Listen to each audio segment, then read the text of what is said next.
Vande Mataram, Jai Hind friends. In last lecture, I explained you the male and female reproductive organs, their structure, their function. Now, how the reproduction is taken place, that we will try to understand. उसके ऊपर हम लोग आज discussion करने वाले हैं. First thing is that children, reproduction के लिए एक अप्रोप्रिएट एनवायरनमेंट जो है असेंशियल होता है. अगर वो अप्रोप्रिएट एनवायरनमेंट फुलफिल नहीं होगा तो जो मेल जर्म सेल है एंड फीमेल ओवम सेल है वो फर्टाइल नहीं होंगे. तो उसके लिए स्पेसिफिक सर्कमटेंसेस की ज़रूरत है. उसको लेकर मैं आप लोगों के साथ में आज डिस्कशन करने वाला हूँ. ओके, ध्यान से जो है इस लेक्चर को अंडरस्टैंड करना. दिस इज़ लास्ट लेक्चर और इसके बाद में फिर हम लोग हेरिडिटी और इवोल्यूशन की तरफ बढ़ जाएंगे. ओके, आज महीने का जो है, महीना का साल का, महीने का लास्ट दिन तो है ही है, साल का भी लास्ट दिन है और यहाँ पर जो है 2020 को बाय बाय करेंगे और इस चैप्टर को भी बाय बाय करेंगे. तो ज़रा केयरफुली अंडरस्टैंड करना इसको. हम लोगों ने लास्टली पबर्टी एज वगैरह के बारे में हम लोगों ने पढ़ा और यहीं से जो है मैं इस लेक्चर को आगे लेके जाता हूँ. बच्चों ध्यान से अंडरस्टैंड करना. First thing is that you know very well, female में जो पबर्टी पीरियड है कंपेयर देन मेल, वो 1-2 साल पहले शुरू होती है.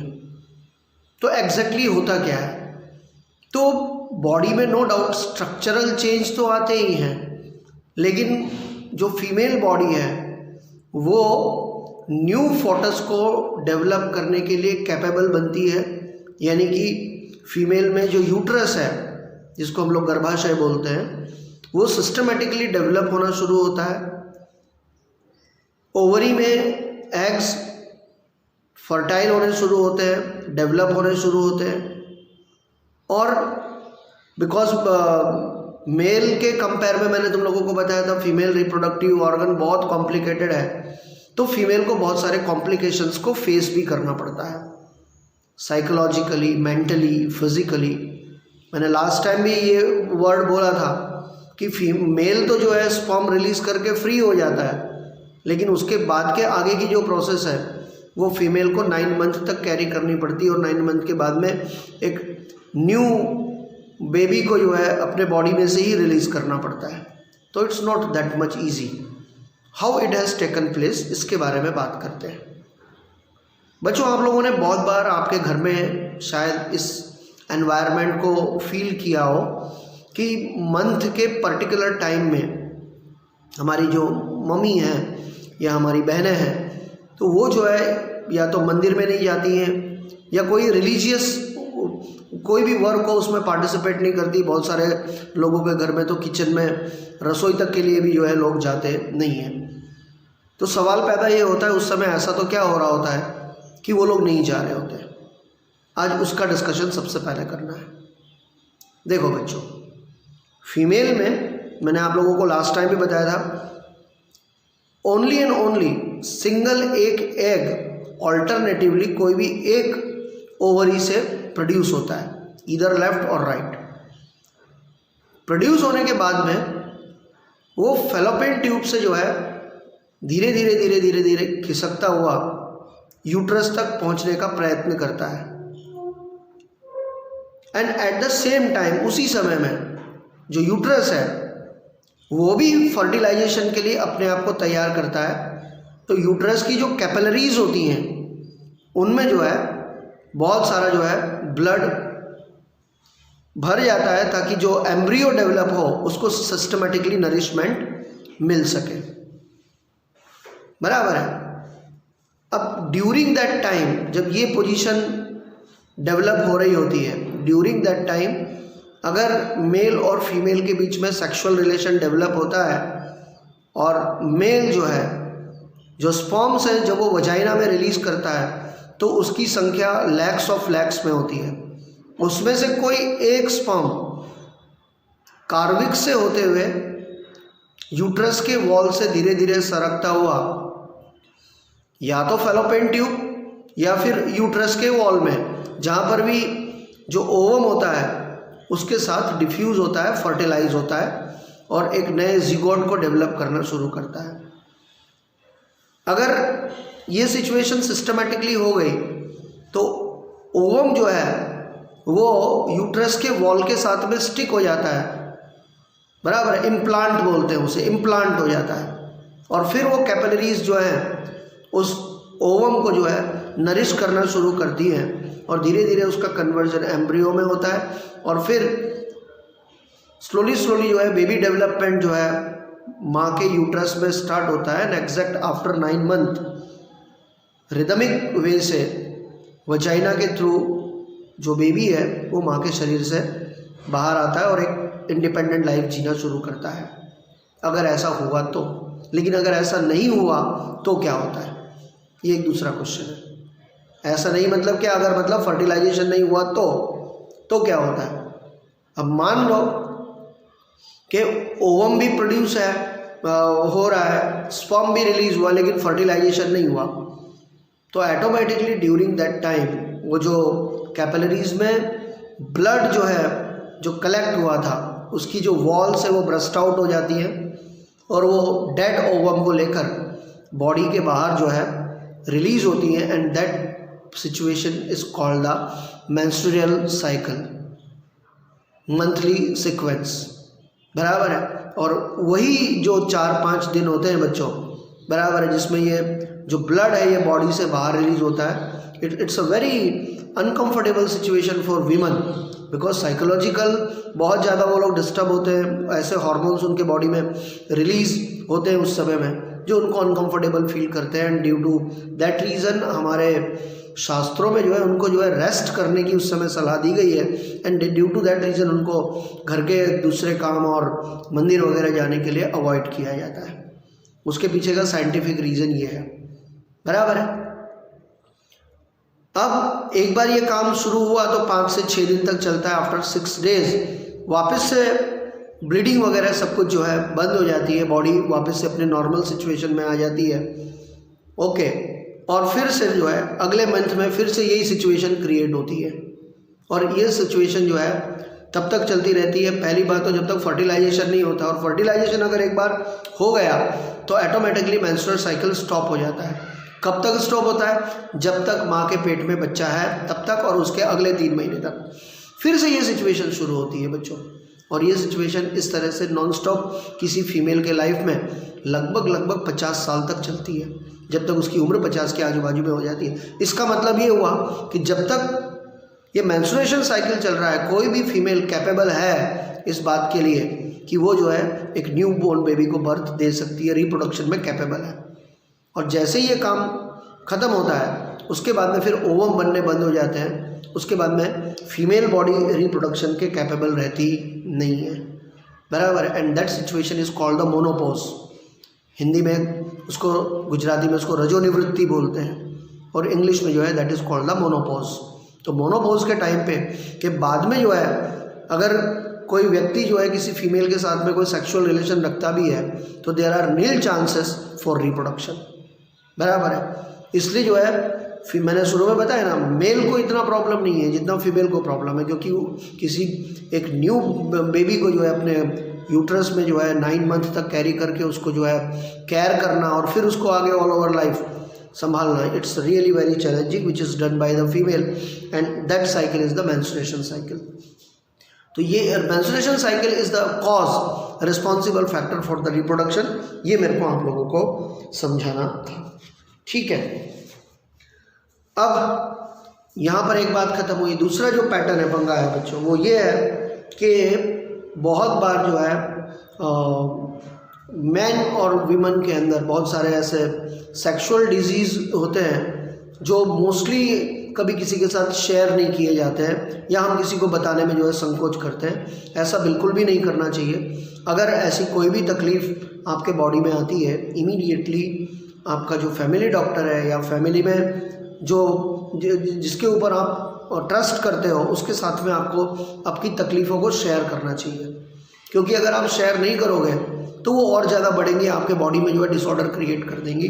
तो it is very essential to if any sexual disease is raised in your body, immediately you have to talk with your parent or a confidential person in your life, maybe grandma वगैरह घर में होते हैं तो आप उनके साथ में अपने प्रॉब्लम वगैरह ये कर सकते हो, शेयर कर सकते हो, जिसके ऊपर भी आप ट्रस्ट करते हो, लेकिन बताना ज़रूरी है, नहीं तो वो आपको तकलीफ देगा। देखो यहाँ से हम लोग थोड़ा और अंडरस्टैंड कर रहे हैं। The process of sexual menstruation is slow and gradual. It is continue with general growth of body.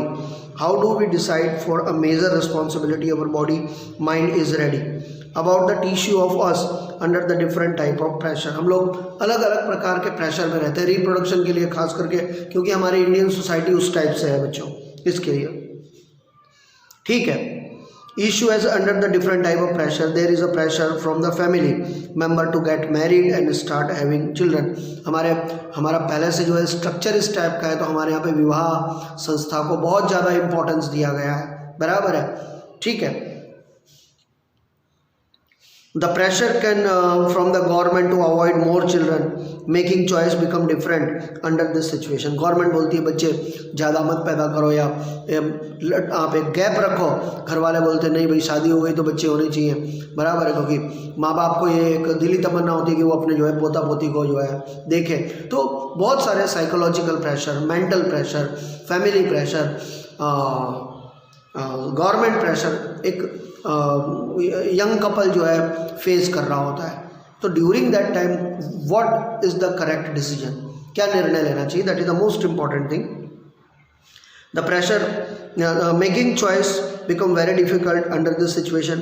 We have studied in last class that disease can be spread from the person to person in various ways. The disease which are transmitted by sexual intimate contact with an infected person are called sexually transmitted disease, that is STD. Okay, sexually transmit disease. Okay, AIDS के बारे में last year मैंने बहुत detail में आप लोगों को explain किया था, यहाँ पे अभी मुझे उसके लिए कोई स्कोप नहीं लगता है, so I am not going to repeat all that things. Okay, spread from person to person in a various way. The disease which are transmitted by sexual intimate contact with infected person are called sexually transmitted disease. These include the bacterial infection, bacteria से होने वाले infections हैं, बराबर है, जैसे syphilis है, corona है। Okay, syphilis तो बहुत ही ख़राब और बेकार बीमारी है बच्चों, वो जेनेटिकल पार्ट को बहुत ख़राब तरीके से इन्फेक्ट करती है, खास करके मेल को। और अगर ऐसे किसी मेल को जो है सिफिलिस है और वो फीमेल के साथ सेक्सुअल रिलेशन करता है तो उसको भी ये तकलीफ़ जो है हो जाती है, बराबर है। उसके अंदर जो है जो यूरिनरी ब्लैडर है, बराबर है, यूरेट्रा, उसके अंदर पस बनना शुरू हो जाता है, वो पेन करता है, फिर वो अपने आप जो है सूख जाता है और फिर जो है थोड़े दिन में नॉर्मल लगता है, फिर वो वापस से जनरेट होता है। अगर आप सही तरीके से ट्रीटमेंट नहीं लेते हो तो ये आपके लिए एक बहुत एक ख़राब बीमारी बन जाती है ये। Okay, there is a lesion mucous membrane और urinogenital tract. Ulcer is general gonorrhea caused by the Neisseria gonorrhea. It is a one bacteria. It is an inflammation of urinological tract. Both are curable disease. The curative for AIDS in human immunodeficiency virus, that is the HIV, and AIDS means the acquired immunodeficiency syndrome. इसके बारे में हम लोग last year बहुत discussion कर चुके हैं. Human immunodeficiency virus damage the body. Immune system has lost, become weak, cannot protect against the infections using. So avoid that kind of thing. What you can do, certain devices are available in the market, okay, that can be used, okay. And most important thing is that जो सबसे महत्वपूर्ण आपको इस standard में ये lesson देने का वो यही है कि किसी भी व्यक्ति के साथ में जो अनजान हो उसके साथ में किसी भी प्रकार का सेक्सुअल रिलेशन नहीं रखना चाहिए, और ये दोनों के लिए है, as well as male and as well as female. Is it clear? ये बहुत इंपॉर्टेंट चीज़ है बच्चों जो आपको जो है ध्यान रखनी है। ये आगे बोल रहा है using condom during the sex help to prevent spread of many this disease and some extent to find the medicine to cure AIDS. अभी उसके लिए दवाएं वगैरह मिली नहीं है, तो इट इज़ बेस्ट कि भाई आप किसी भी अननोन पर्सन के साथ में इस टाइप के अनसेफ रिलेशन को अवॉइड करें। बराबर है, सबसे बेस्ट क्योर वही है। ठीक है,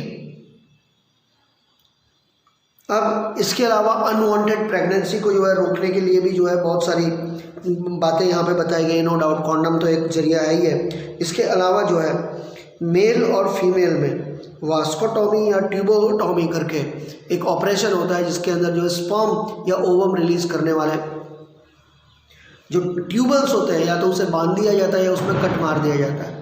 बराबर है, बांधना ज़्यादा ये डिज़ायरेबल है। रीज़न ये है कि आप उसको कभी भी इन फ्यूचर ओपन कर सकते हो whenever you are ready for reproduction. Cutting में उसको वापस से ज्वाइन करना इट लिटिल चैलेंजिंग। इसके अलावा फीमेल लोगों को जो है बहुत सारी पिल्स वगैरह जो है दी जाती है, वो जो है आपके बॉडी के हार्मोन्स को बैलेंस करती हैं और अनवांटेड प्रेगनेंसी से बचाती हैं। सिमिलरली कॉपर डी जो है एक ऐसा लूप होता है जो फीमेल के वजाइना में जो है इस तरह से सेट किया जाता है जिससे कार्विक्स जो है यानी कि माउथ जो यूट्रस में ओपन होता है उसे चॉकअप कर देते हैं ताकि स्पर्म जो है वो अंदर जा सके नहीं। तो ऐसे बहुत सारे अलग अलग तरीके हैं, लेकिन इन सब का अल्टीमेट एम यही है कि आप जो है कि अपने आप को सेफ रख सको। बिकॉज रिप्रोडक्शन जो है बच्चों फिजिकल से ज़्यादा साइकोलॉजिकल इफ़ेक्ट ज़्यादा करती है। उसके लिए सबसे बड़ी बात तो है कि आपका शरीर उसके लिए बिल्कुल mentally and physically psychology ready होना चाहिए। That is the thing. तो और उसमें भी खास करके फीमेल, बराबर है, मैं बार बार फीमेल इसलिए बोल रहा हूँ बिकॉज वो लोग बहुत ज़्यादा सेंसिटिव होते हैं, बहुत ज़्यादा इमोशनल होते हैं, बराबर है। तो उनके इमोशंस का पूरा ख्याल भी करना चाहिए और रिस्पेक्ट भी करना चाहिए।